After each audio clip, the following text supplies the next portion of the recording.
Bonjour, bonjour à tous. Soyez les bienvenus.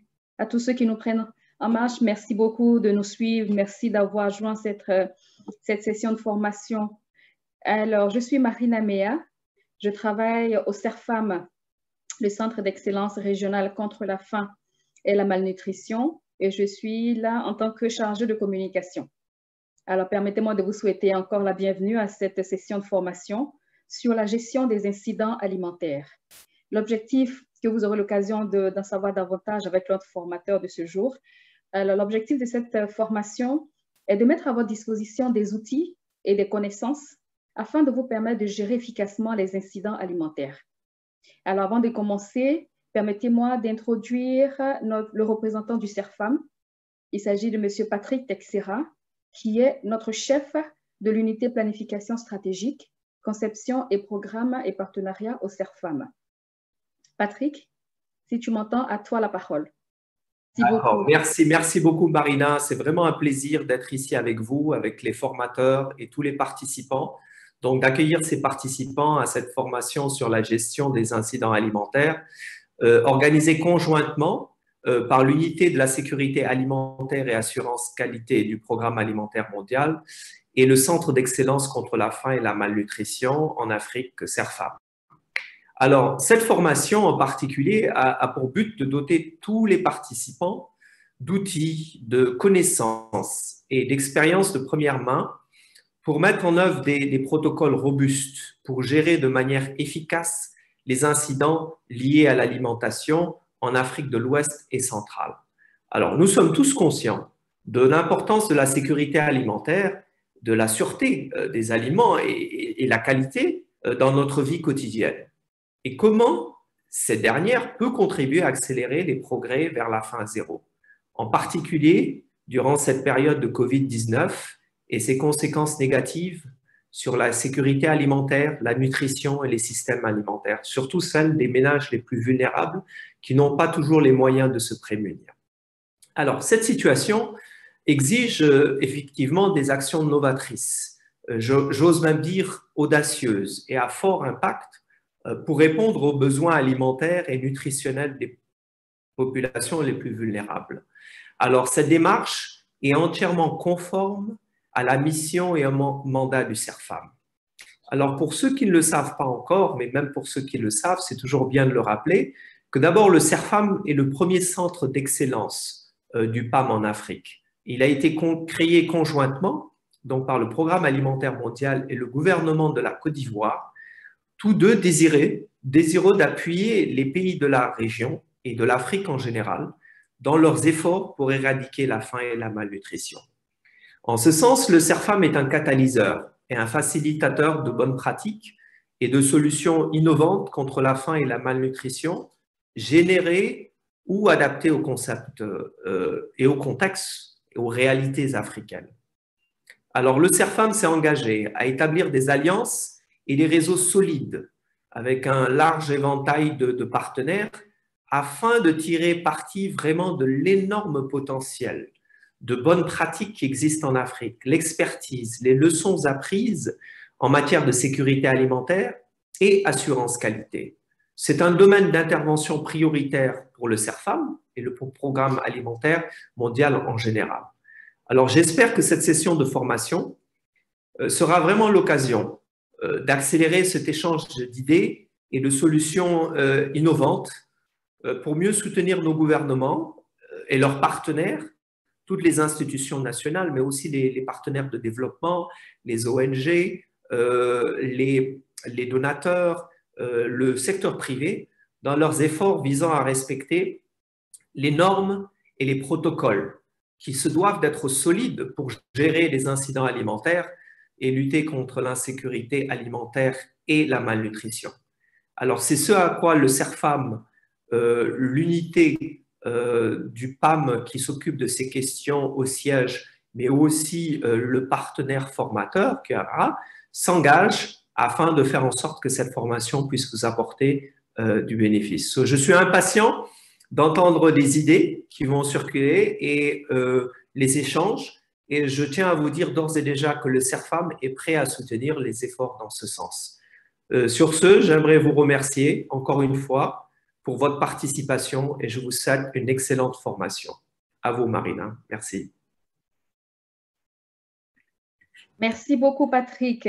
Merci pour cette introduction qui nous met déjà qui nous donne déjà envie d'en savoir davantage. Et il a terminé en disant, il a hâte d'entendre les échanges et de voir l'intérêt que chacun, les uns et les autres, manifestent sur cette thématique. Alors, avant de passer la parole à notre formateur du jour, qui est déjà, vous l'avez déjà vu, laissez-moi vous donner 2-3 informations, quelques points importants afin de faciliter cette formation du jour. Alors, je vous rappelle qu'il y aura une session de questions-réponses.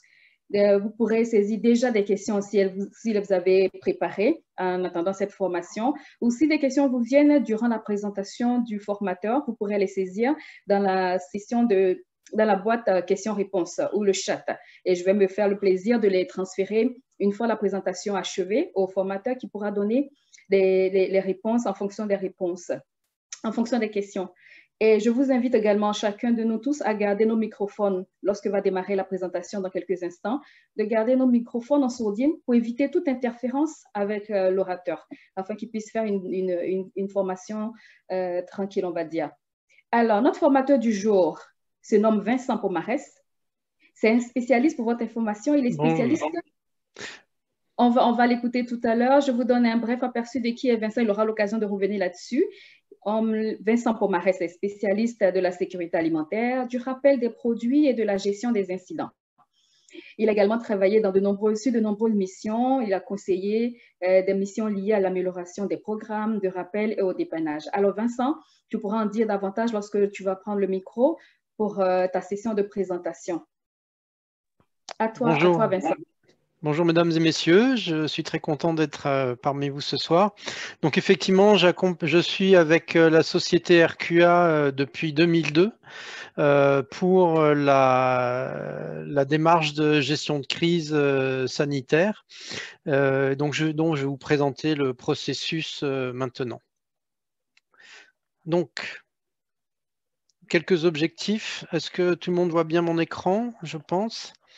Donc, vous avez en sommaire, on va voir les objectifs de la démarche de la présentation de ce jour, voir quelques définitions, définir les causes des incidents, définir le processus de gestion des incidents. Alors, ce sera un processus simplifié, mais on va le détailler étape par étape. On fera un petit retour sur ce que l'on aura vu l'heure précédente et puis on terminera avec vos questions. Voilà, on terminera avec vos questions.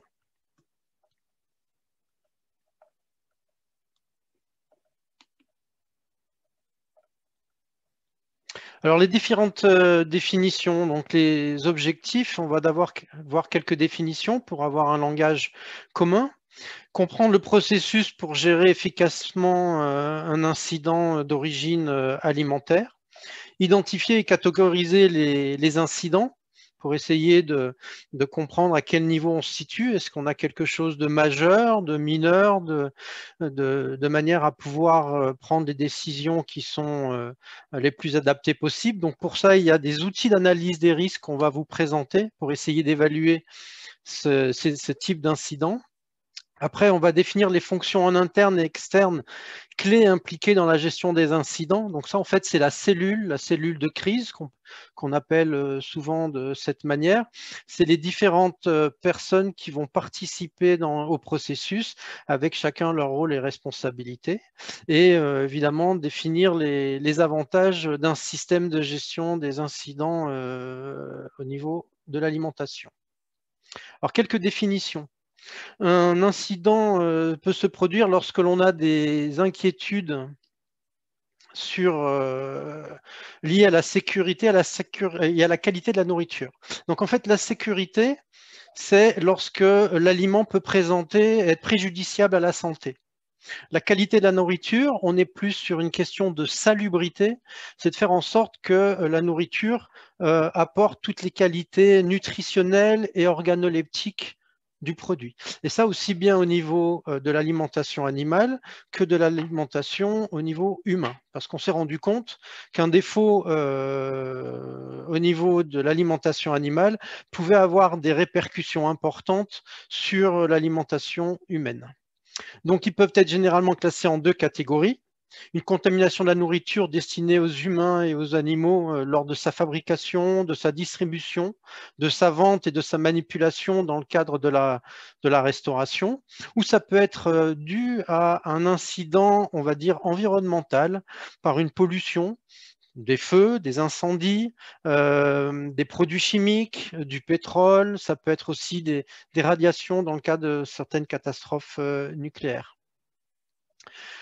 Quelques définitions aussi. Donc, un incident alimentaire, ça c'est une définition de l'EFSA pour avoir une première évaluation de la gravité. On considère que c'est urgent si au moins 2 des critères sont remplis. Un risque pour la santé publique élevé, donc c'est une maladie grave ou décès. L'ampleur de l'incident, si celle-ci est grande, parce que ça concerne un grand nombre de produits ou plusieurs pays ou un grand nombre de personnes potentiellement affectées. Si l'incident s'est produit de façon certaine ou probable à cause de malveillance ou d'un acte terrorisme, malheureusement, le contexte actuel montre qu'on ne peut pas écarter ce type d'incident. Autre paramètre potentiellement à prendre en compte, c'est s'il y a un intérêt médiatique important au niveau de la population ou des médias, parce qu'on sait que c'est un phénomène amplificateur qui peut aggraver, on va dire, la crise sanitaire. Si ça concerne des groupes vulnérables, des enfants, des personnes âgées essentiellement, ou qui sont susceptibles d'être touchées, donc lorsque c'est l'alimentation infantile par exemple, ou si l'origine du problème est inconnue ou difficile à identifier. D'expérience, ce sont les cas souvent les plus difficiles à gérer. Lorsqu'on a une incidence, mais qu'on n'en a pas identifié la cause, en tout cas pas dans l'immédiat. Voilà, donc ça, c'est une définition pour définir l'urgence au niveau de l'EFSA, qui est l'autorité européenne de sécurité des aliments. Alors, 3 types de causes au niveau des incidents. Des causes dites physiques, tangibles. Donc, c'est un objet matériel qui n'a pas rempli son fonction. Ça peut être une panne machine, problème au niveau d'un ingrédient, d'un procédé de fabrication, d'une matière première. Ça peut être une cause organisationnelle, donc une faille dans un système, processus ou politique utilisé par des personnes pour prendre des décisions ou faire leur travail. Ou ça peut être une cause humaine, quelqu'un qui n'a pas effectué une opération correctement ou qui a volontairement mené un dysfonctionnement. Donc, je vais les détailler chacune de manière plus précise. Donc, les facteurs physiques, ça peut être un problème dans la chaîne logistique, problème de chaîne du froid par exemple, une fraude au niveau des ingrédients, une erreur d'étiquetage, une erreur au niveau d'un emballage, de codage, de contamination croisée. Codage par exemple, c'est si vous identifiez un produit sans allergène, alors qu'en fait, dans le produit, il y a un allergène. Ça peut avoir un impact sur des personnes qui sont sensibles à l'allergène en question. Ça peut être aussi des contaminations croisées, une défaillance au niveau des opérations de nettoyage, des contaminants chimiques qui auraient pu affecter le produit, des contaminants botaniques, notamment avec le développement des produits biologiques. On a vu apparaître ces derniers temps des rappels provoquée par de la datura, qui est une plante toxique qui peut être présente lors de la cueillette et si on n'est pas attentif, se mêler notamment à des jeunes pousses d'épinards et provoquer des intoxications d'origine chimique. Ça peut être un composant défaillant, un problème de conditionnement, une infestation par des insectes, problème de maintenance également, de dysfonctionnement de l'équipement, de dysfonctionnement lors de la transformation. Donc, vous voyez, il y a une multitude de causes possibles, de facteurs au niveau physique. Un exemple qui avait touché une enseigne que tout le monde connaît, Ikea, c'était des chamallows. Il y avait une infestation qui avait été détectée au niveau de l'usine de production. Donc Ikea, qui est responsable de la commercialisation et propriétaire de la marque, puisque c'est son nom qui est mis en avant sur le sachet, a été obligé d'effectuer un rappel médiatisé pour retirer l'ensemble des produits de ses magasins. Les facteurs organisationnels. Donc, ça peut être l'absence de procédures. Des procédures qui ne sont pas suffisamment précises pour leur application. Ça peut être un dysfonctionnement au niveau des politiques. Une surveillance insuffisante, notamment au niveau des CCP. Cette surveillance peut avoir aussi comme cause une origine, une formation insuffisante de l'opérateur ou des ressources insuffisantes. Est-ce que j'ai mis suffisamment de personnes aux opérations clés et formées pour suivre le processus? Ça peut être un dysfonctionnement de l'achat CCP, c'est-à-dire que l'achat CCP aurait été mal conduit, on n'aurait pas identifié un danger correctement lors de l'élaboration de la méthode. Ça peut être aussi un problème à la conception des produits. On s'aperçoit notamment en Europe que beaucoup de rappels sont liés à un développement trop rapide des produits parce qu'il y a des contraintes économiques et dans lesquelles on n'a pas suffisamment développé l'achat CCP, identifié les dangers et on lance sur le marché un produit finalement qui n'est pas mature en termes de sécurité sanitaire. Un exemple des conséquences qu'il peut y avoir, donc ça c'est un exemple qui est réputé pour la sévérité de la sanction qui avait été faite à l'encontre du dirigeant d'une entreprise qui produit du beurre de cacahuète. Il y avait eu des contaminations à salmonelle et ils se sont rendus compte en fait qu'il y avait de la falsification de la part du dirigeant puisque il y avait des certificats de conformité qui étaient donnés avec les produits alors que les produits n'avaient pas été analysés.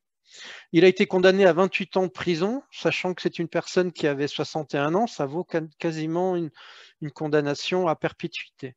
Donc c'était très sévère mais dans ce cas-là, il y avait quand même eu des centaines de personnes malades et des enfants qui avaient qui étaient décédés. 9 morts, c'est quand même très lourd. C'est très lourd en termes d'effets. Facteur humain, donc ça peut être une erreur humaine, hein, on n'est pas parfait, un manque d'attention, un non-respect des procédures, vouloir faire des économies, donc réduire un plan de contrôle par exemple, c'est quelque chose qu'on voit assez régulièrement, un rythme de travail trop soutenu. Dernièrement, j'ai accompagné une entreprise qui a eu un rappel parce que ça intervenait en fin de saison. Ils avaient fini de travailler, ils ont épuisé leur stock, ils ont relancé une production alors qu'ils avaient commencé à fermer l'outil. Ils ont un peu bâclé, ils n'ont pas respecté les procédures comme il fallait. Et donc, ils ont eu un problème derrière d'un point de vue microbiologique qui est survenu suite à un contrôle des pouvoirs publics qui a fait des prélèvements dans leurs échantillotèques et ils ont détecté un dépassement sur un critère microbiologique. Ils ont été obligés de retirer le produit. Un manque de formation, un manque de connaissances de la part du personnel et puis il y a la malveillance qui est potentielle aussi. Ça, c'est un exemple de malveillance qu'il y avait eu sur des pots de rappel de produits l'année dernière. Donc, c'était des petits pots pour bébés. L'enquête a démontré que c'était un fermier qui avait menacé d'avoir mis des corps étrangers coupants dans les petits pots et à condition de lui verser 1,5 million d'euros en bitcoins, il allait indiquer dans quel magasin il avait effectué ses exactions. Bon, ils l'ont attrapé, évidemment, mais ça montre cette démarche. Il y a eu d'autres cas d'un point de vue malveillance au niveau de l'alimentaire, où le principe est souvent le même, c'est on contamine des biens de grande consommation et on menace de ne rien dire si on n'a pas une rançon. Donc ça, c'est l'agriculteur en question qui a été identifié. Alors le processus. Donc là, vous avez un processus schématique qui vous décrit comment on doit aborder une alerte sanitaire. Alors, je suis désolé, il n'a pas été traduit en anglais, en français, pardon, mais je pense que c'est relativement compréhensible. Donc, la première étape, c'est la réception de l'alerte. L'alerte va venir d'une source et il va y avoir un récepteur dans l'entreprise. Une fois que cette alerte est réceptionnée, on va correctement l'identifier et essayer d'avoir le maximum d'informations et de fiabiliser ces informations. Donc ça, c'est le scoping pour arriver à avoir le plus de facilité dans la décision. Quand la cause est évidente, c'est souvent très facile de dire, bon, ben là, j'ai des salmonelles, j'ai un certificat d'analyse, j'ai des personnes malades, je sais quelle eau est contaminée, je rappelle, ça ne pose pas de difficulté. Malheureusement, ce n'est pas toujours aussi simple que ça. Donc, pour être capable de savoir, ben, est-ce que mon produit présente un risque sanitaire, est-ce que c'est sûr, il faut que j'ai le maximum d'informations. Donc ça, c'était la deuxième étape. Cette étape se fait généralement au niveau du chef de service, qui décide à ce moment-là, par intermédiaire du coordinateur, de convoquer une cellule de crise. On est dans l'étape 3. Je rassemble une cellule qui aura été préalablement définie. D'accord? Donc, on va évidemment rentrer dans le détail après de cette cellule. Et à ce moment-là, deuxième étape extrêmement importante après la réception de l'alerte, c'est l'évaluation du risque. Là, on est au cœur de la démarche. Si on ne fait pas une évaluation du risque pertinente, on peut se tromper sur les actions à prendre, sur l'ampleur du rappel. Et on peut perdre toute crédibilité ou avoir des conséquences pour la santé fâcheuses ou pour votre organisation. Donc, il y a une phase d'enquête également qui est très importante, c'est l'investigation. Et de là, on va en définir des actions. Je peux définir pas d'action, un rappel ou un retrait. Pour information, pour que ce soit clair pour tout le monde, le retrait, c'est une suspension de la commercialisation des produits. Mes produits ont été libérés, je décide d'arrêter la commercialisation ou la distribution. Le rappel va plus loin.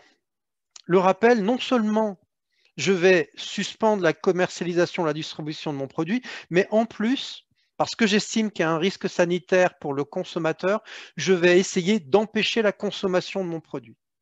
Pour ça, il n'y a qu'un seul moyen, c'est la communication médiatique. Médias, donc ça peut être aussi les réseaux sociaux, les journaux télévisés, les affichettes dans les magasins, etc.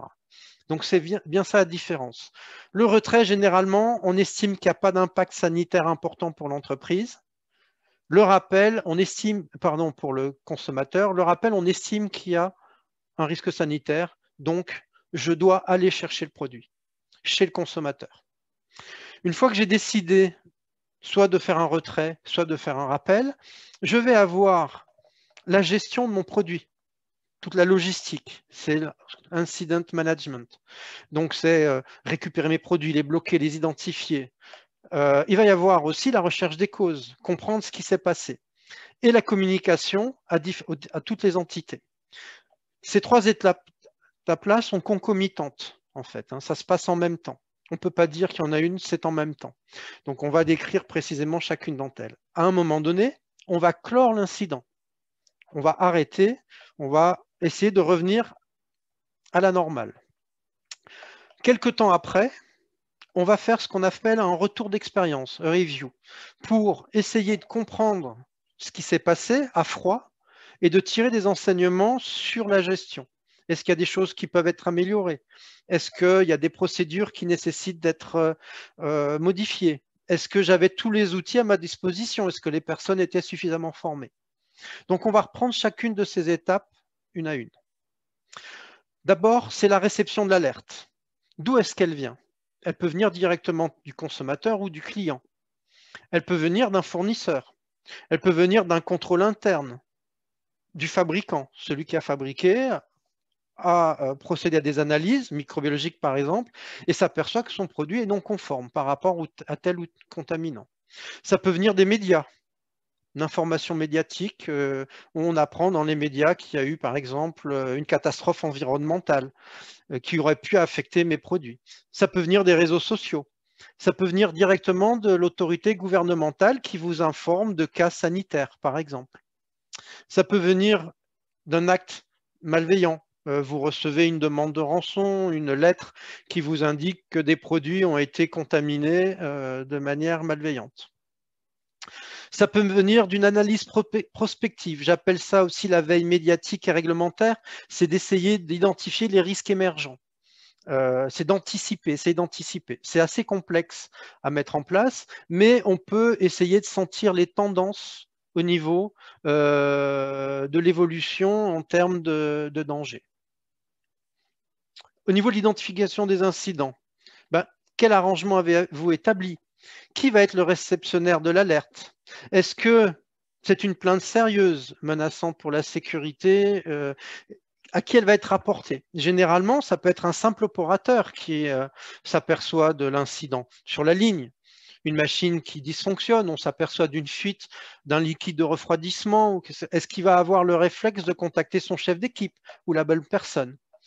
Est-ce que votre système il est testé pour s'assurer que la remontée d'informations elle est effective, que n'importe quelle alerte, d'où qu'elle vienne, elle va remonter à la bonne personne. Ensuite, qui évalue cette information? Si c'est un certificat d'analyse, à qui elle arrive? Est-ce que la personne qui reçoit le certificat d'analyse a les compétences pour lire ce certificat? Qui est responsable de la veille médiatique, du contexte réglementaire, d'essayer d'identifier les risques émergents? Est-ce que vos équipes logistiques ou d'approvisionnement ont été formées aussi pour évaluer un incident potentiel? Les contacts avec vos fournisseurs, avec vos clients, avec les consommateurs. Donc, ça passe par là. Ça passe déjà par une sensibilisation de vos équipes sur la remontée des informations. Et parfois, une information qui peut paraître neutre et pas très importante pour une personne peut, chez le responsable d'équipe, avoir une résonance plus forte. J'ai un petit exemple à vous donner là-dessus, par exemple. C'était une usine, c'est une usine, elle existe toujours, qui fabriquait des petits pains, qui fabrique des petits pains au lait. Usine très importante, peut-être 30 ou 40 000 petits pains au lait. Et vous avez l'opérateur qui est en début de ligne, qui récupère des pains de beurre en 10 kg dans des saches en plastique bleu, qui récupère un pain de beurre avec un morceau de bois, manifestement un morceau de palette, encastré dans le pain de beurre. Il prend le pain de beurre, il le met de côté et il continue de travailler. Donc, il prend ses pains de beurre, il alimente. À la fin de son travail, il croise son chef d'équipe. Son chef d'équipe lui dit « Tout s'est bien passé », lui dit « Pas de souci, par contre, regarde, j'ai trouvé ce pain de beurre, dedans, il y avait le bout de bois. » Le chef d'équipe lui dit « Mais qu'est-ce que tu as fait de la palette ?» L'opérateur dit « J'ai utilisé la palette. » Il dit « Pourquoi tu ne l'as pas mise de côté ?» Et en fait, ce qui s'était passé, c'est que cet incident, c'était un incident de palettisation. Ils avaient superposé 2 palettes et la palette supérieure était endommagée. Et en posant cette palette, le morceau de bois s'était figé dans le pain de beurre supérieur, mais il avait également traversé et un morceau s'était cassé d'une dizaine de centimètres dans le pain de beurre qui était dessous. Et l'opérateur ne l'a pas détecté. Ils ont été donc obligés, a posteriori, de rappeler le camion parce que c'est des usines qui travaillent en flux tendu, elles n'accumulent pas, elles ne stockent pas les produits finis parce que ça prend beaucoup de place et ça pèse pas lourd, de rappeler les camions, les semi-remorques qui avaient été produits ce jour-là, de les faire passer chez un prestataire spécialisé en rayon X pour détecter éventuellement les échardes. Et c'est ce qui avait été fait. Et c'est ce qu'ils avaient détecté. C'est-à-dire qu'effectivement, il y avait des échardes qui étaient parties. On voit bien que si l'opérateur avait immédiatement informé de l'anomalie son chef d'équipe, la palette matière première aurait été bloquée, inspectée avant utilisation, et on n'aurait pas eu cet incident. Alors heureusement, dans ce cas-là, le produit n'avait pas atteint les consommateurs, il était encore sur la route, mais ça a généré des frais inutiles pour l'entreprise. Donc ça, c'est la première étape, c'est détecter l'alerte et la source, d'où est-ce que ça vient et que ça remonte. Deuxième étape, je vais me renseigner sur l'incident, avoir une description la plus précise possible, vérifier les sources d'information, Est-ce que c'est lié à des maladies ou des blessures? Si les personnes sont malades, je vais essayer de les contacter, avoir des informations. Quel type de symptômes? Est-ce qu'elles sont allées voir un médecin? Quand est-ce que c'est apparu? Qu'est-ce qu'elles ont mangé comme produit? Est-ce qu'elles ont encore les références du produit, du numéro de code, la date limite de consommation, etc. Qui est-ce qui a été informé? Est-ce que vous avez informé aussi votre médecin? Est-ce que votre médecin a informé les pouvoirs publics? Il y a des procédures dans les pays où, en fonction du pathogène suspecté, il y a des déclarations obligatoires qui sont faites à l'État. Et à ce moment-là, l'État peut revenir vers l'entreprise pour enquêter. Donc, c'est de récolter le maximum d'informations pour que l'équipe puisse travailler le plus sereinement possible de manière à pouvoir prendre les décisions les plus justes. Donc, il faut vraiment creuser, creuser, creuser. Et là, on a une étape qui est vraiment essentielle pour le processus. Et pour ça, il va aussi falloir se renseigner de manière très exhaustive et précise sur le type de danger qui est en compte. Vous suspectez un problème de salmonelle, il faut avoir le maximum d'informations sur les salmonelles. Donc pour ça, on va s'appuyer éventuellement sur des données scientifiques reconnues internationalement, soit celles données par les instances de votre pays gouvernemental, soit vous vous appuyez sur d'autres données scientifiquement reconnues par tous. Codex Alimentarius, la FDA pour la Food and Drug Administration, les documents de l'EFSA pour l'Europe ou de l'ANSES par exemple pour la France. Ensuite, on va évaluer l'incident au niveau de la traçabilité. La traçabilité, c'est un des éléments essentiels. C'est une condition nécessaire pour la bonne gestion d'une alerte sanitaire, mais pas suffisante. Mais elle est essentielle. Donc, le système de traçabilité efficace est fondamental parce qu'il va permettre de réduire l'impact au niveau de la sécurité des personnes et l'impact financier. Parce que ça permet d'évaluer précisément les produits affectés. Là, on est essentiellement sur la traçabilité matière. Ça va éviter, si on n'a pas une bonne traçabilité, de rappeler des lots qui ne sont pas concernés par l'incident. Si, à l'inverse, on a une mauvaise traçabilité et qu'on n'identifie pas certains lots qui étaient contaminés, ces produits vont rester sur le marché et avoir potentiellement un effet plus important. Et on va être également éventuellement obligé de refaire un nouveau rappel. Ça, d'un point de vue image de marque, c'est très mal vu, en plus du risque sanitaire accru pour les personnes. Ça peut permettre aussi de développer un plan d'action efficace, donc ce que je vous disais, pour éviter des rappels multiples. Ça permet de connaître la localisation des produits et leur volume, et donc de chiffrer également le préjudice financièrement, et de pouvoir également faire des bilans matières. Savoir est-ce que par rapport aux quantités produites, ça correspond bien aux quantités que j'ai encore dans mes stocks ou les quantités qui ont déjà été distribuées. Toujours au niveau de la traçabilité, est-ce qu'il est possible que plusieurs lots soient affectés? J'ai trouvé des salmonelles sur mon lait en poudre, sur ce lot-là. Est-ce que le lot précédent, est-ce que le lot suivant a pu être affecté? Où est-ce que sont mes lots? Est-ce qu'ils sont encore chez mon fabricant? Est-ce qu'ils sont déjà partis dans la chaîne de distribution? Est-ce qu'ils sont déjà chez le consommateur? Lorsque un produit a été distribué dans plusieurs pays aussi, généralement, ça donne une dimension supplémentaire à la crise, puisque ça va nécessiter aussi une coordination. Vous avez notamment en Europe un réseau qui s'est constitué, qui s'appelle le RASFF, pour gérer les alertes qui ont un impact sur plusieurs pays. Combien de temps est-ce que le produit peut rester chez le consommateur? Est-ce qu'il a déjà été consommé? Est-ce qu'il est en début de vie, en fin de vie? À quel niveau de la DLC je suis? Parce qu'en fonction du niveau de la DLC, je ne vais pas avoir les mêmes informations. Si j'ai un produit qui est en fin de durée de vie et que je n'ai pas eu de retour de la part de consommateurs malades et que j'ai un pathogène qui intervient ou j'ai un danger qui provoque un incident rapidement après la consommation, peut-être que c'est une information pour me dire que finalement, mon risque il est faible puisque j'ai peu de personnes qui ont été affectées. À l'inverse, si c'est un produit qui est en début de durée de vie, je vais prendre des mesures peut-être beaucoup plus rapidement et plus importantes en termes de retrait-rappel parce que c'est probable que j'ai des gens malades. Donc c'est pour ça que je dois avoir le maximum d'informations, toujours le maximum d'informations. Troisième étape, je réunis l'équipe. Alors, quel est l'intérêt d'avoir une équipe? L'intérêt d'avoir une équipe est d'avoir des approches différentes sur une même alerte, un même problème. Les personnes du commercial ne vont pas avoir la même approche parce qu'ils n'ont pas les mêmes tenants et les mêmes aboutissants que l'opérationnel ou que la logistique. Donc, c'est très important d'avoir toutes ces approches.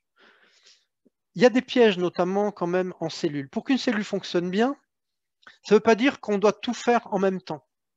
Il faut fonctionner par groupe, un groupe qui va s'occuper de la recherche des causes, un groupe qui va s'occuper d'effectuer la traçabilité, un groupe qui va s'occuper d'établir des communiqués. Par contre, on les valide au niveau de la cellule. Et pour ça, on fonctionne en faisant des points de synthèse réguliers. On se réunit de manière physique ou ça peut être en visio, mais on prend le temps de dire voilà où on en est des investigations, voilà les informations qu'on a, on échange, voilà le travail qu'on a fait, on le valide avant de le communiquer.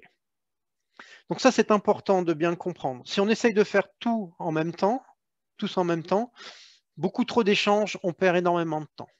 Donc la composition d'une équipe, vous avez toujours un responsable de cellule, le chef de l'équipe, le décideur. Vous avez un coordinateur facilitateur. C'est celui qui va permettre à l'équipe de correctement fonctionner. C'est un rôle important. Vous avez une personne qui va être responsable de la communication. Généralement, quand on parle de communication, on parle de communication plutôt médiatique ou en interne dans l'entreprise. Vous avez les personnes de la qualité, du technique. Vous avez les personnes de l'opérationnel, donc c'est ceux qui fabriquent. L'approvisionnement, ceux qui gèrent les achats et les matières premières, et la chaîne logistique. Alors, quels sont les rôles et les responsabilités de chacun? Le chef d'équipe, il est là pour prendre les décisions, définir la stratégie de communication, définir la composition de l'équipe et intégrer tout membre qui qui pourrait avoir un intérêt dans la gestion d'incidents. C'est lui aussi qui s'assure que les actions sont prises en temps et en heure. Pour ça, il est épaulé par le coordinateur. Le coordinateur, c'est la personne qui est généralement le moteur de l'opération. C'est celui qui va rassembler l'équipe, qui va mettre à disposition les outils pour s'assurer que la salle est disponible, qui va organiser les points de synthèse, qui va s'assurer que les actions sont suivies. C'est lui qui est en charge de la tenue du livre de bord. Je vais vous expliquer ce que c'est après, qui est un outil opérationnel. Ensuite, vous avez les communications. La personne en charge des communications va faire une veille médiatique pour voir si l'incident est mentionné dans les médias, quelle ampleur ça prend, quelle tournure cela prend. C'est lui qui va participer à la rédaction des communiqués de presse, y compris en interne. C'est lui qui va aussi essayer de définir une stratégie post-crise pour éventuellement redorer l'image de l'entreprise. Évidemment, toute communication importante avant diffusion doit être validée par l'équipe et en particulier par le responsable de l'équipe qui a le mot final. Au niveau de la qualité technique, on va avoir là un travail plutôt sur la recueil des informations pour évaluer l'incident, l'évaluation du risque, conseiller l'équipe sur les actions à entreprendre. Donc, c'est la réalisation du plan d'action technique. Donc, ça, c'est le troisième point essentiel du processus, avec, je vous le rappelle, le premier, réception d'alerte, le deuxième, l'évaluation de la gravité, et là, c'est le plan d'action technique, c'est comment je vais gérer mon incident et qu'est-ce que je mets en place pour identifier les causes qui ont créé cet incident-là. Donc, elle va aussi informer l'équipe sur l'aspect législatif, réglementaire. C'est elle aussi qui gère généralement les plans d'échantillonnage éventuellement à mettre en compte en termes analytiques, que ce soit microbiologiques, chimiques, etc. Après, vous avez les opérations, c'est toute l'organisation pour gérer la production, parce que parfois, une alerte peut faire qu'une usine va être arrêtée ou un entrepôt ne va pas pouvoir être fonctionné. Donc, il va falloir identifier les quantités, où elles sont, comment je gère mes stocks qui sont bloqués, comment je les identifie, comment je reconstitue mes stocks, comment je relance ma production, etc. Au niveau de l'approvisionnement, si c'est un problème qui concerne l'amont, je vais être en contact avec mes fournisseurs. Il va falloir retrouver des fournisseurs de secours, éventuellement aussi remplacer des matières premières pour pouvoir continuer de produire. Après, il y a la chaîne logistique. Là, on est sur l'aval. C'est aller récupérer ou identifier où sont les produits chez les clients, comment est-ce que je vais gérer les produits non conformes qui sont chez les clients, est-ce que je les rapatrie, est-ce que je leur demande de les détruire sur place, comment je réorganise l'approvisionnement. Toujours, pour gérer correctement une crise sanitaire, il y a l'aspect sanitaire pour toujours d'abord, l'objectif c'est sécuriser le consommateur, pour éviter qu'il y ait des risques pour la santé, mais ensuite, c'est toujours dès le départ, mettre en place dans son plan d'action des mesures pour rassurer le consommateur, rassurer les clients. J'ai eu un incident, mais voilà ce que j'ai tout de suite mis en place pour vous garantir que les produits que je vais continuer de vous distribuer, ils sont conformes. Donc ça, après, c'est aussi la chaîne logistique qui va devoir se charger d'en continuer d'approvisionner les clients et la distribution.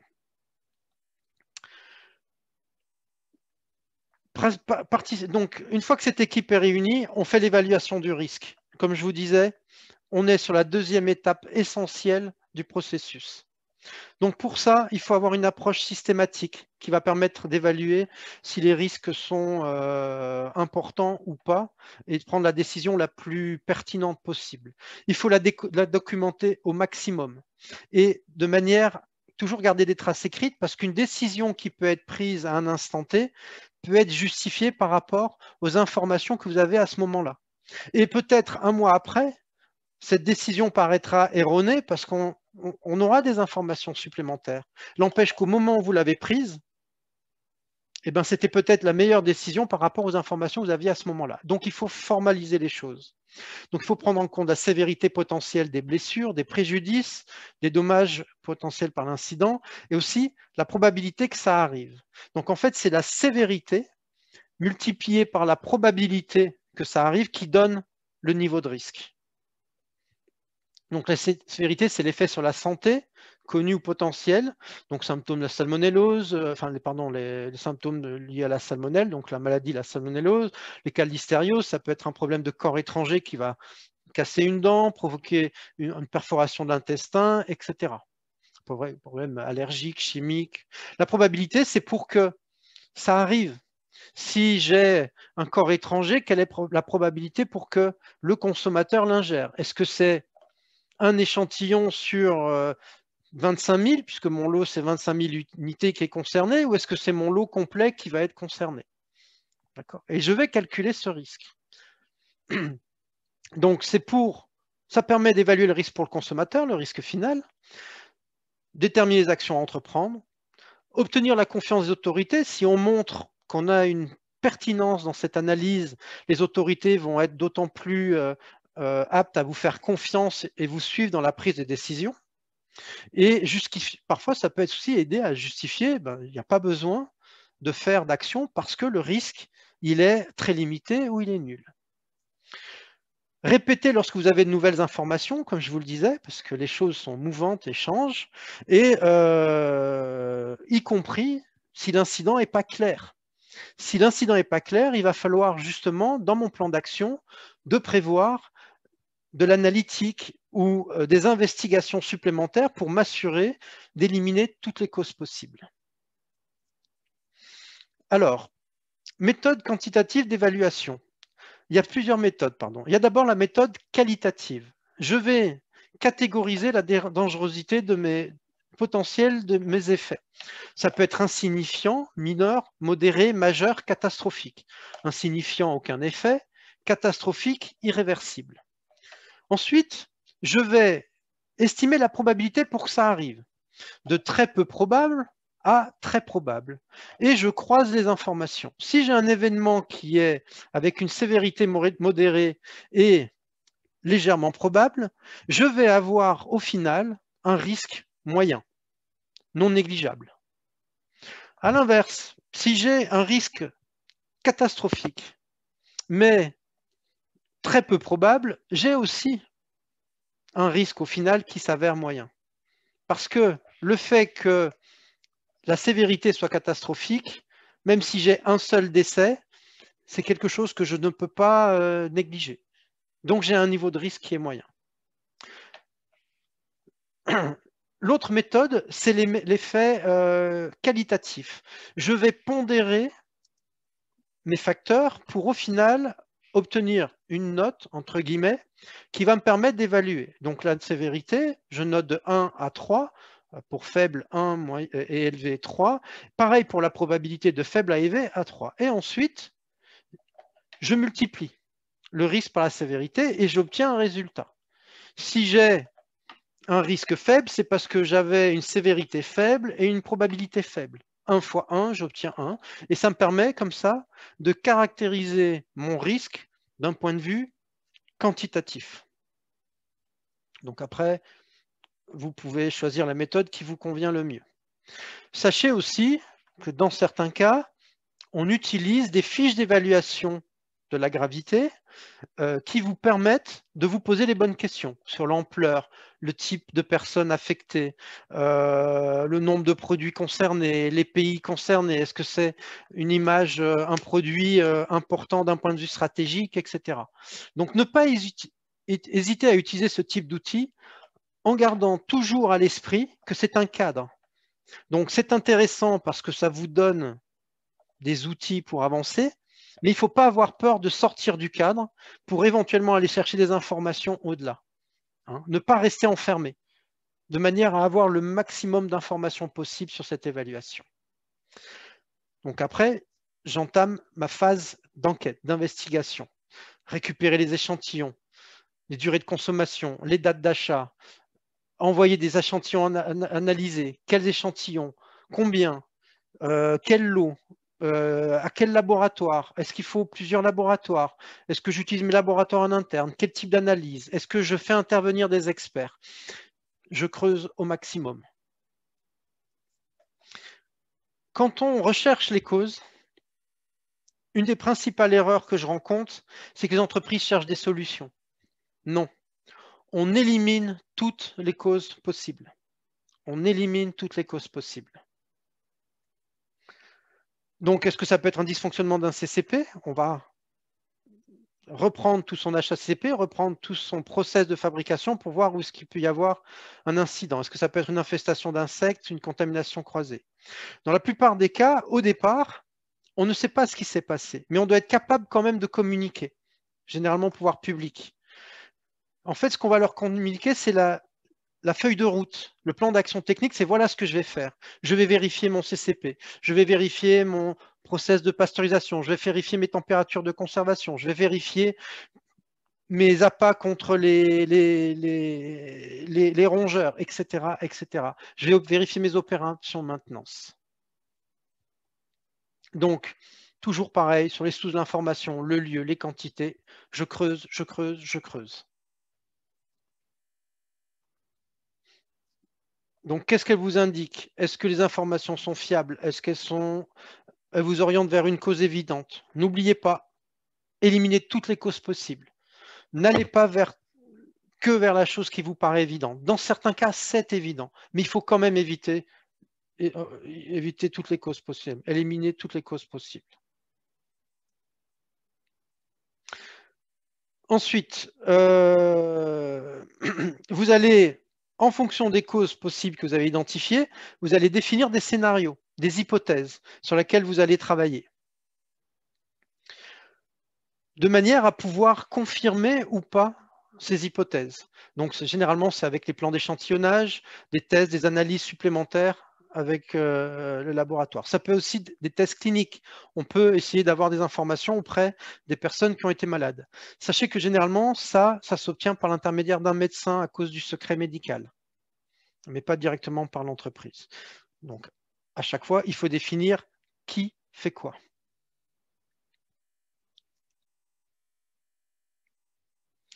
Ensuite, je vais examiner toutes les informations qui interviennent au fur et à mesure de mon enquête, parce que je vais avoir des éléments nouveaux, de manière à pouvoir toujours réadapter mes scénarios et mes plans d'action en fonction des nouvelles informations. Il faut que j'essaye d'être proactif et non pas réactif. Évidemment, avec l'objectif d'essayer d'identifier la cause. Mais malheureusement, ce n'est pas toujours aussi simple.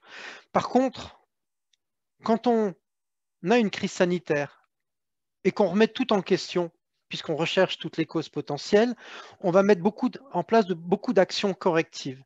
Et souvent, même si on n'a pas identifié précisément la cause, parce que ça peut être très complexe, ça peut être une contamination environnementale dans une usine, c'est pas évident parfois d'identifier précisément la cause, mais c'est l'ensemble des bonnes pratiques qu'on aura mises en place, ces actions correctives, qui va faire qu'on va avoir un retour à la normale et arriver à corriger le problème sans nécessairement avoir identifié précisément la cause. Donc, l'analyse de la traçabilité plus l'évaluation du risque et la catégorisation doit permettre d'identifier au mieux les lots qui sont incriminés. Donc, ça permet après de resserrer l'effet d'un rappel et d'identifier au mieux les personnes à contacter, les clients et les fournisseurs éventuels. Donc après, on passe à l'étape de retrait et de rappel si elle est décidée. Donc, généralement, quand il y a un rappel, il y a une obligation réglementaire d'informer les pouvoirs publics et les clients et les consommateurs.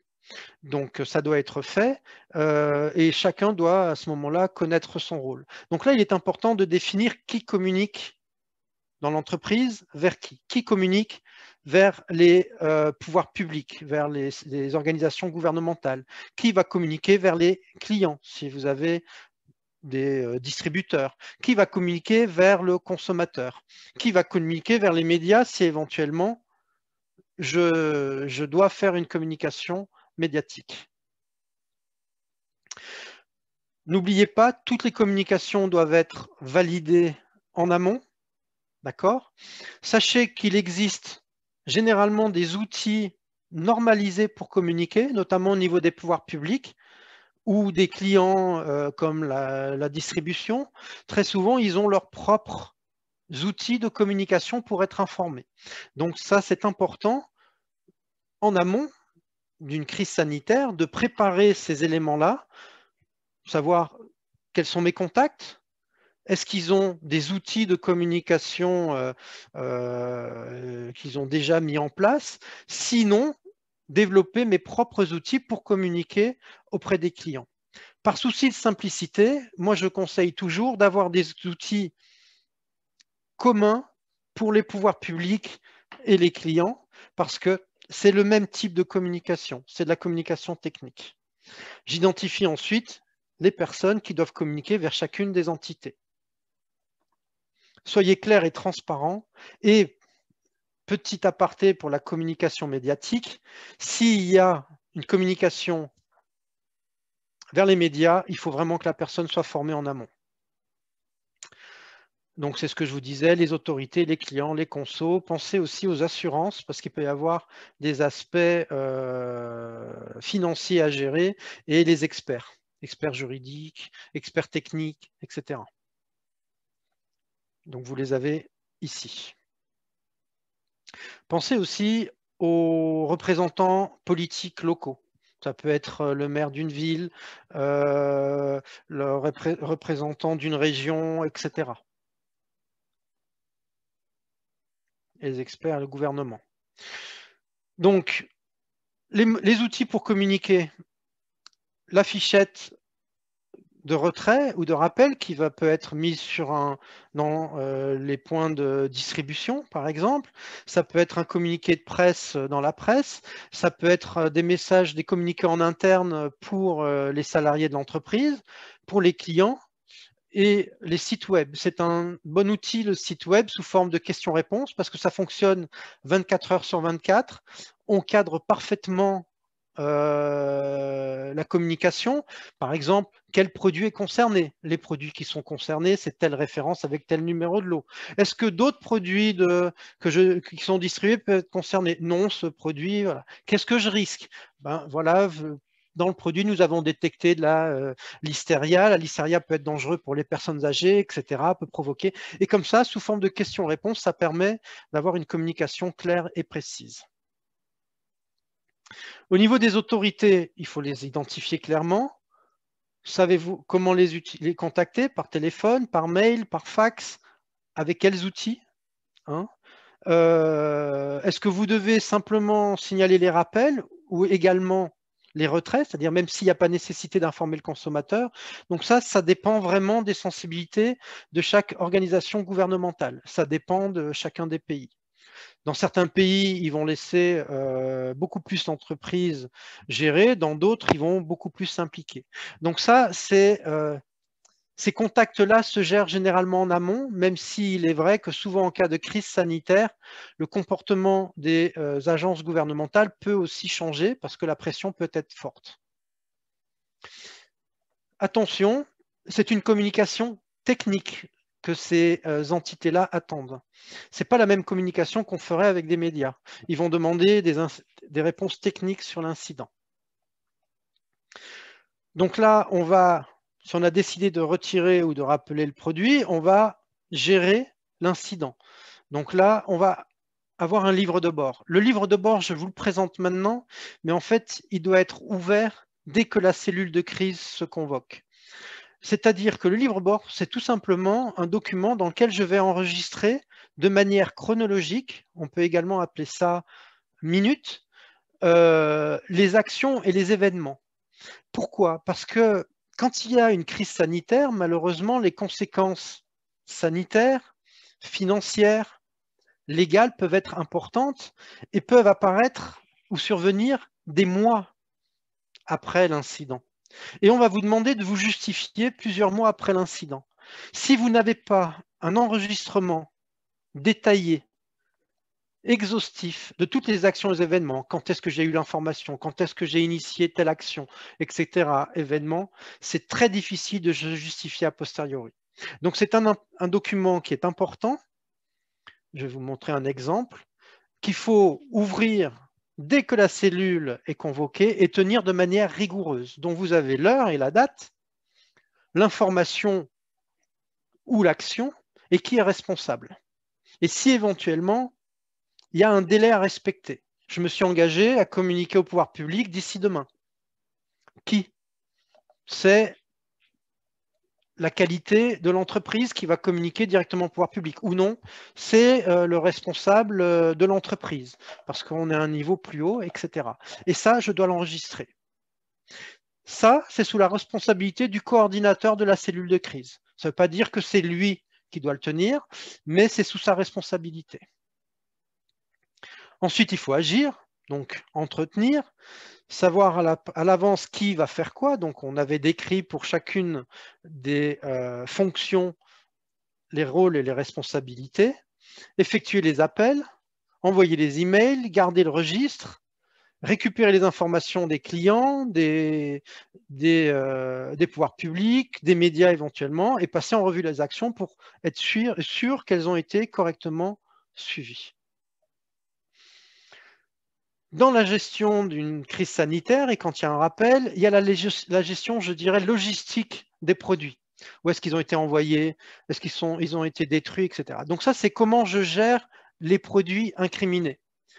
Généralement, le plus simple, c'est de les faire détruire sur place. Ça coûte moins cher très souvent de faire détruire les produits sur place au niveau des entrepôts, des magasins éventuellement, que de les rapatrier. En revanche, très souvent, on vous demande une autorisation et une preuve comme quoi ces produits ont été bien détruits.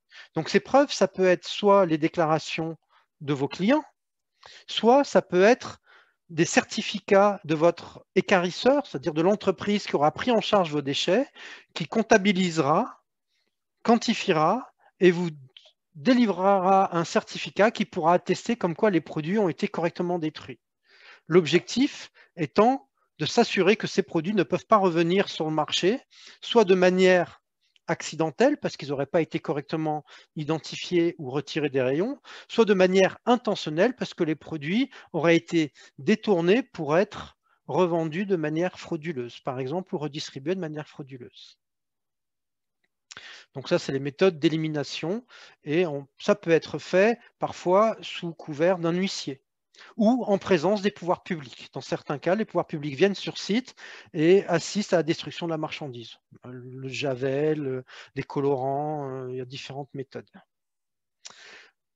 Donc, quand on a déclenché le retrait et le rappel, on va continuer cette procédure d'enquête de manière à toujours rechercher les causes et identifier les causes, parce qu'à partir du moment où on aura pu les identifier, on pourra aussi rassurer toutes les parties prenantes, les organisations gouvernementales, les clients, les consommateurs, etc. Donc, il faut toutes les hypothèses qu'on aura développées, on va avoir le suivi du plan d'action avec les résultats des autocontrôles qui arrivent, de l'échantillonnage, etc., qui, on l'espère, vont vous orienter vers telle ou telle hypothèse et valider telle ou telle hypothèse.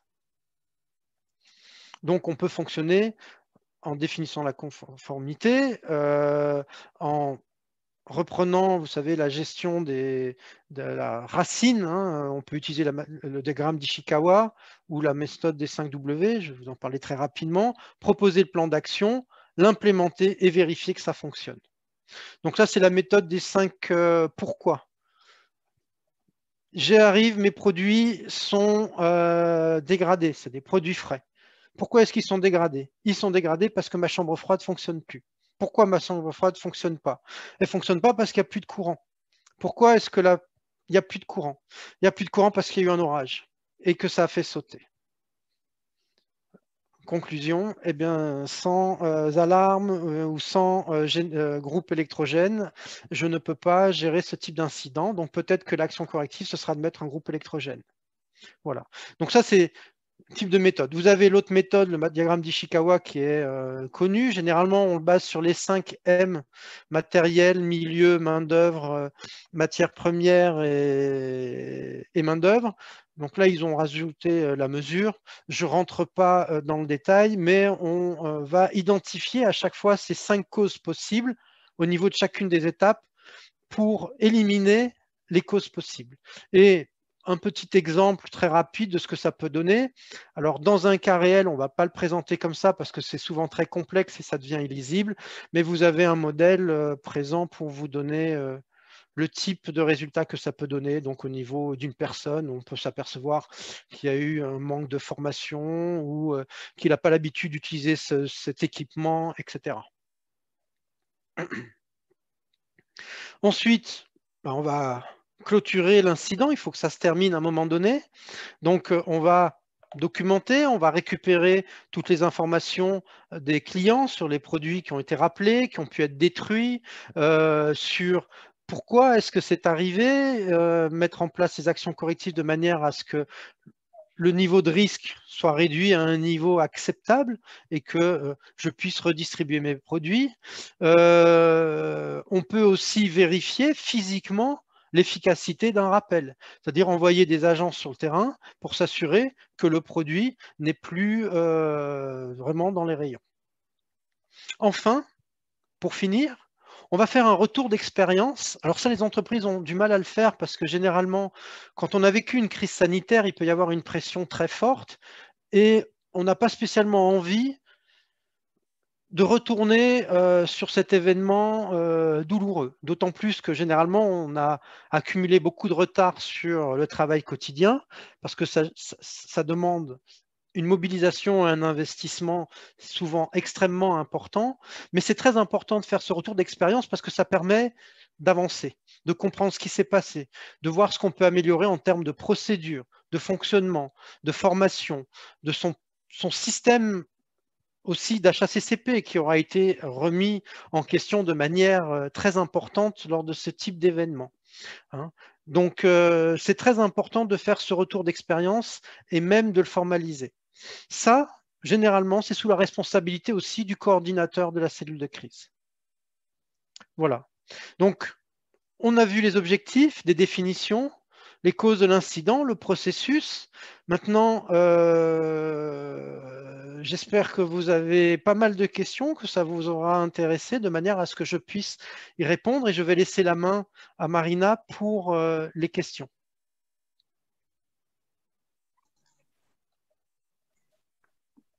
Merci beaucoup, Vincent. Merci pour cette présentation très intéressante.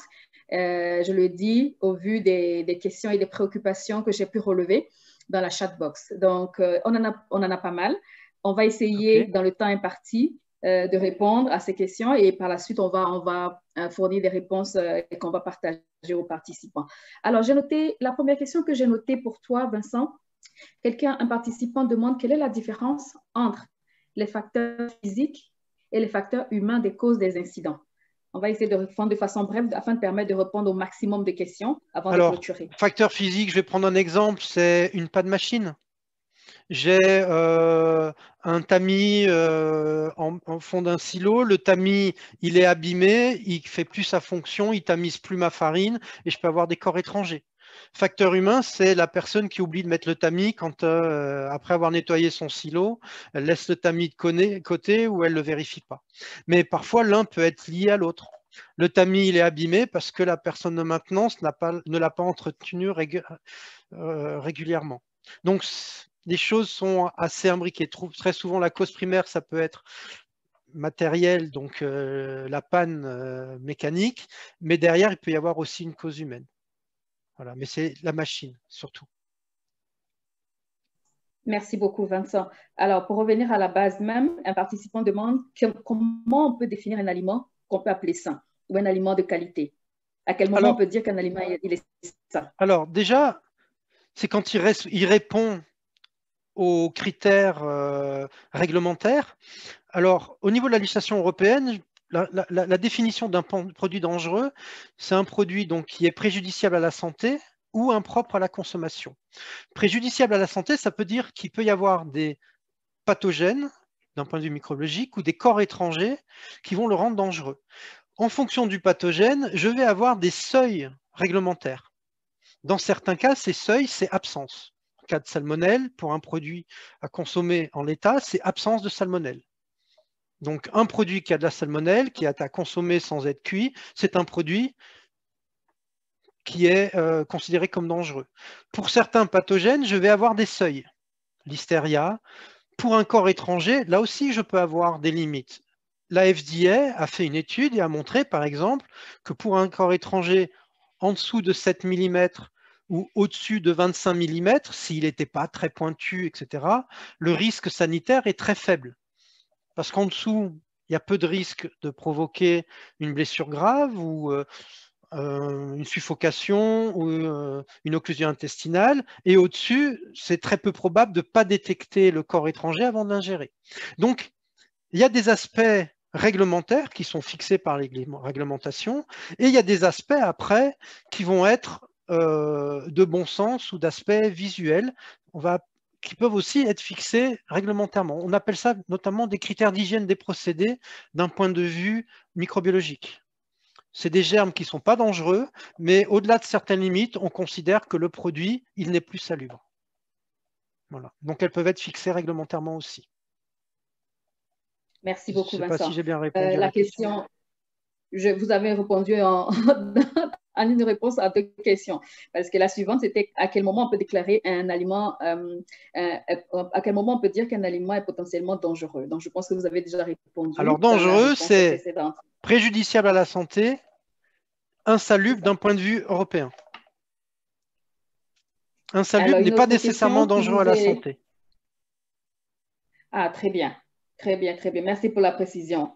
Est-ce qu'il y a un degré d'acceptabilité à prendre en compte dans l'évaluation du risque? Prochaine question. Toujours, c'est bénéfice-risque. Là, actuellement, si je prends un exemple où on est en plein dedans, c'est le coronavirus. Ça parle au monde entier puisqu'on est tous concernés. Coronavirus, on connaît maintenant de mieux en mieux le niveau de dangerosité du virus. On sait qu'il attaque surtout les personnes âgées ou certaines personnes qui ont des facteurs de comorbidité, le diabète, etc. On voit que les mesures à mettre en place pour corriger peuvent être très lourdes. Aujourd'hui, en France, d'où je vous parle, on est de nouveau confiné, c'est-à-dire qu'on arrête de fonctionner. Ça a un impact aussi social, sanitaire également important. Vous avez des personnes qui arrêtent de se soigner, etc. Donc, quand on prend une décision d'un point de vue sanitaire sur un produit, on prend non seulement en compte l'aspect sanitaire sur le consommateur, mais on prend aussi en compte l'impact que ça peut avoir d'un point de vue social et économique. Dans certains cas, il peut se passer que le risque peut présenter un danger pour le consommateur, mais pas très important. Pas très important en termes de dangerosité, c'est-à-dire de gravité, etc. Eh bien, par contre, ça aurait des conséquences très importantes pour l'entreprise ou même un marché complet. Quand j'ai une entreprise qui vend du lait en poudre qui a un problème, toutes les autres entreprises peuvent être impactées parce que ça donne une mauvaise image. Donc, dans ces cas-là, on va essayer de prendre la décision la plus juste. Et c'est pour ça que parfois, surtout quand ce n'est pas évident, parce qu'il n'y a pas de cas avérés de personnes malades, etc., les décisions peuvent être très difficiles à prendre. Parce que l'impact sanitaire et économique peut également aussi, enfin social et économique, peut également être important. Très bien entendu. Alors, la prochaine question, un participant demande, est-ce qu'il existe le type d'institution qui doit être mis en place pour gérer ces incidents? Est-ce qu'il existe? Alors, ça doit exister au niveau de votre organisation, de votre entreprise. C'est à vous de mettre en place votre organisation. Après, ça dépend de chacun des pays. En Europe, il y a des systèmes qui ont été organisés. Il y a le système de RASFF, Rapid Alert System for Food and Feed, qui est fait pour qu'il y ait une coopération en cas d'alerte qui se met au niveau des différents pays. Au niveau de mon propre pays, il y a aussi un mode de fonctionnement qui a été défini par les pouvoirs publics en disant, voilà, c'est telle organisation gouvernementale qui est en charge de la sécurité sanitaire, c'est auprès de cette entreprise, de cette organisation-là, que vous devez communiquer si vous avez un problème sanitaire. Généralement, ce sont les personnes qui viennent vous contrôler dans votre entreprise, d'ailleurs, au niveau sanitaire. Donc, c'est elles qui vont gérer. Alors après, l'organisation dépend de chacun des pays, mais normalement, ça doit exister. Donc, il faut vous renseigner. En interne, c'est à vous de la mettre en place. Au niveau de votre pays, c'est à vous de vous renseigner s'il y a quelque chose qui est en place. Merci pour cette réponse, Vincent. Alors, un participant demande une clarification et la différence entre être proactif et actif. Alors, réactif, c'est je vais réagir à l'événement. C'est-à-dire, je vais essayer de vous prendre un exemple pour bien vous faire comprendre. J'ai un problème de l'hystéria. L'hystéria, on sait que très souvent, c'est une origine environnementale dans l'usine de production. Quand je vais j'ai quelqu'un qui me dit je suis malade, etc. J'ai des pouvoirs publics qui viennent me voir et qui me disent il y a une personne qui est malade, on a fait une enquête, a priori c'est votre produit qui l'a rendu malade, mais on n'est pas sûr. Je ne vais pas attendre d'être sûr qu'on en trouve dans mon produit pour dire oulala, l'hystéria, ça peut venir de mon usine, je nettoie à fond mon usine, je démonte mes équipements, je fais un nettoyage avec des phases de désinfection supplémentaires, et derrière, donc je l'écris, tout ce que j'ai fait, et derrière, je mets en place un plan de contrôle renforcé sur mes surfaces. C'est-à-dire, d'habitude, je fais 10 prélèvements par semaine de recherche de l'hystéria, là, je vais en faire 100, tout de suite. Et quand les pouvoirs publics vont revenir dans 3 jours, ils vont dire, ah ben, on s'est rendu compte qu'effectivement, c'est votre produit parce qu'on en a retrouvé dedans. Vous allez pouvoir dire, écoutez, c'est possible, vous l'avez trouvé, mais voilà moi ce que j'ai déjà mis en place. J'ai déjà nettoyé à fond mon usine. Et 3 jours après, j'ai déjà les résultats. J'ai 100 analyses qui me montrent que mon usine, j'ai plus de l'hystéria. Donc déjà, je peux continuer à produire. C'est ça être proactif. Ne pas attendre que les pouvoirs publics viennent chez vous et vous disent, vous fermez votre usine, vous la lavez pendant 3 jours, tant qu'on n'a pas de bons résultats, vous ne continuez pas à ouvrir.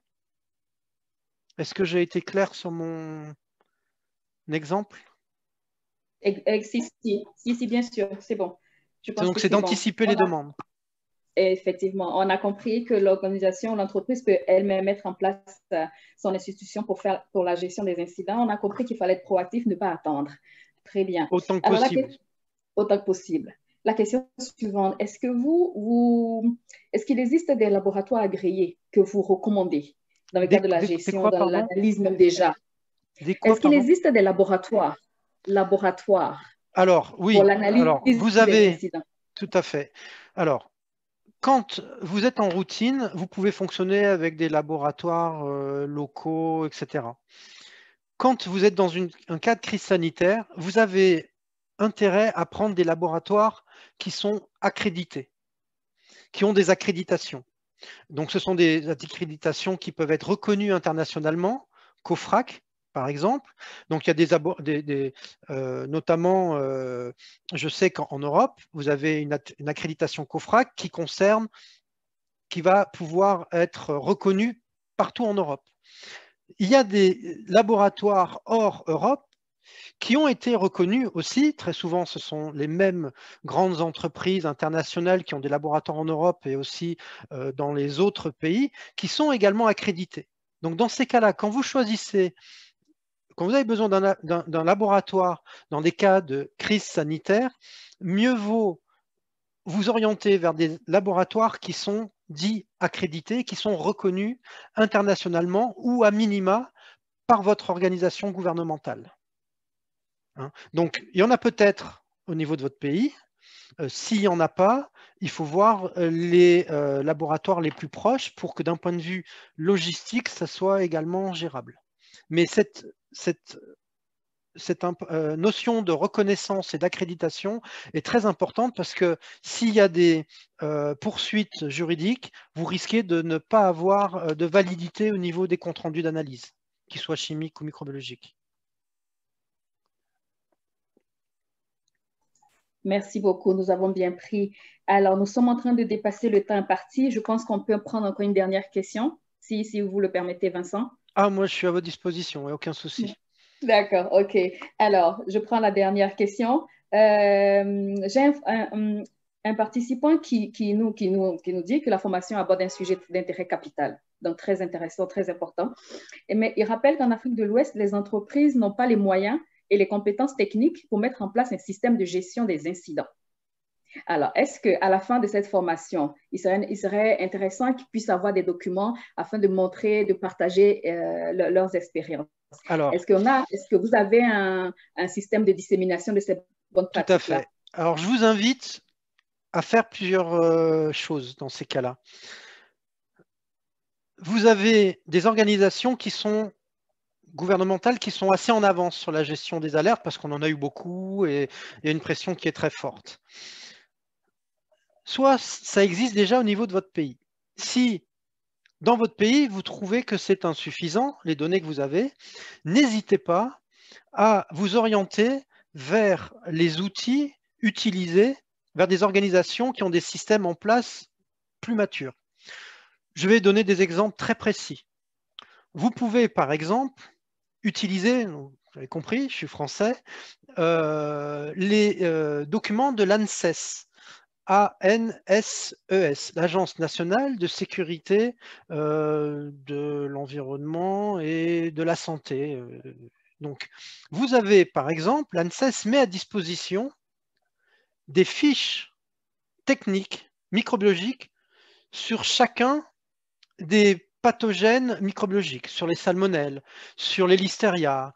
C'est des documents qui font 3-4 pages, qui sont reconnus d'un point de vue scientifique et qui expliquent très clairement comment ça se développe, de quoi ça a besoin, quels sont les réservoirs, quelles sont les bonnes pratiques. C'est des documents très simples qu'on peut facilement trouver sur Internet. Vous tapez Google, fiches techniques microbiologiques ANSES, vous les avez. Vous avez des équivalents au niveau de la FDA, au niveau de la Food and Drug Association. Vous aurez des documents aussi, c'est des accès libres et gratuits. Vous avez également quelque chose, puisque nous sommes avec des personnes qui sont francophones, il y a un guide qui est intéressant, qui est le guide de gestion des alertes sanitaires qui a été diffusée par la DGL et la DGCCRF en France, qui donne beaucoup d'éléments. Elle explique ce fonctionnement en cellule des crises.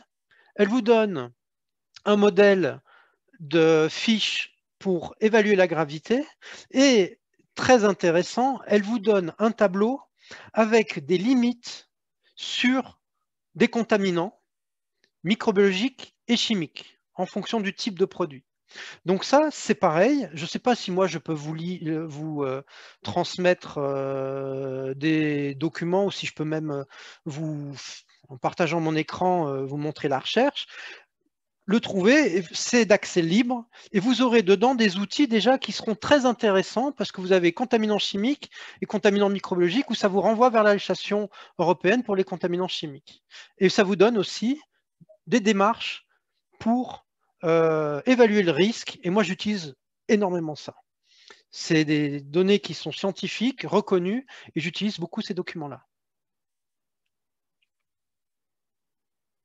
Donc, après, à la fin, si vous voulez, je partagerai et je peux montrer si les personnes ont 5 minutes, je suis à votre disposition.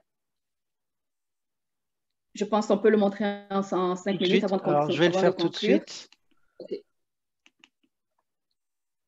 Alors, il faut que je déplace, excusez-moi, j'ai une maîtrise moyenne, voilà. Donc là, je pense que vous voyez mon écran. Vous tapez fiche technique danger microbiologique ANSES.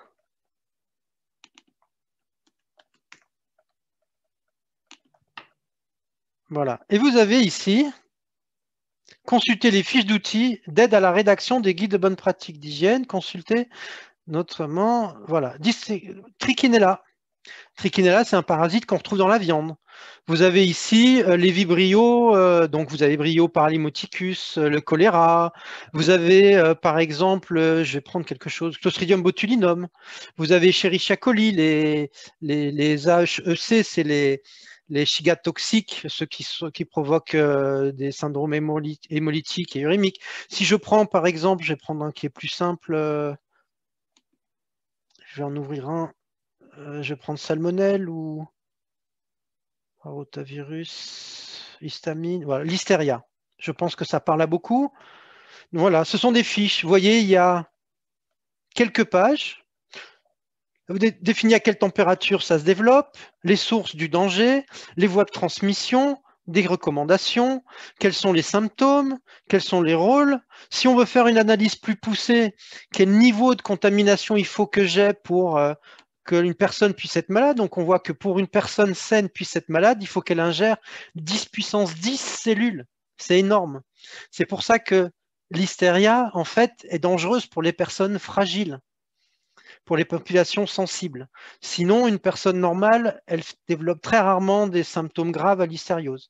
Vous avez ici le type de symptômes, le type de désinfectant actif, etc. Donc, vous voyez, ça fait quelques pages, mais vous avez des informations qui sont très intéressantes avec, à la fin, une revue réglementaire et les liens utiles au niveau de la France. Il existe la même chose au niveau de la FDA ou de l'Europe. Je vais vous montrer le guide de gestion des alertes.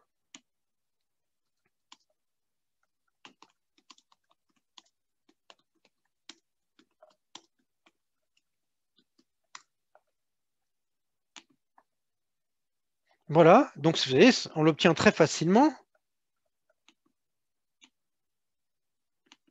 Donc c'est un document qui fait une 60aine de pages.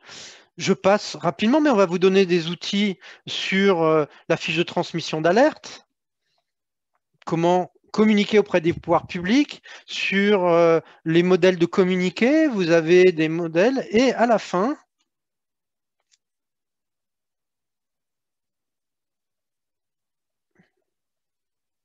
vous voyez, là, vous avez par exemple la fiche qui vous permet d'évaluer la gravité, le type de danger, moyen de maîtrise, danger immédiat, l'ampleur, la sensibilité. Et vous avez un tableau avec les différents pathogènes, donc qui sont réglementaires en France et en Europe, puisque c'est pour l'Europe, salmonelle, voilà, l'absence. Mais je vais aussi avoir Listeria pour les différents produits, Enterobacter sakaziki, E. coli, les entérotoxines staphylocoquiques, les stamines, les toxines paralysantes, etc. Je vais avoir aussi des critères lorsqu'ils ne sont pas réglementaires. Et là, ça répond à la question, quand est-ce que je peux me poser la question, savoir sur un produit, il est sûr. Ben voilà, là, il vous dit, si on dépasse ces critères-là, même si ce n'est pas réglementaire, on peut considérer que le produit, il y a un risque dont vous devez alerter, en France, en tout cas, les pouvoirs publics. Ça ne veut pas dire nécessairement que derrière, il va y avoir un retrait ou un rappel, mais il faut qu'on fasse cette évaluation. Donc, entérobactéries, sur E. coli, on va avoir aussi sur les staphylocoques, bacillus, etc.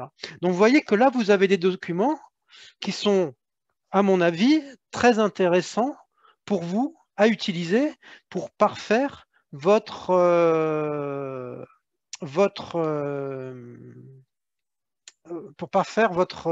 votre culture en termes de sécurité sanitaire et vous donner des outils techniques pour avancer dans votre démarche.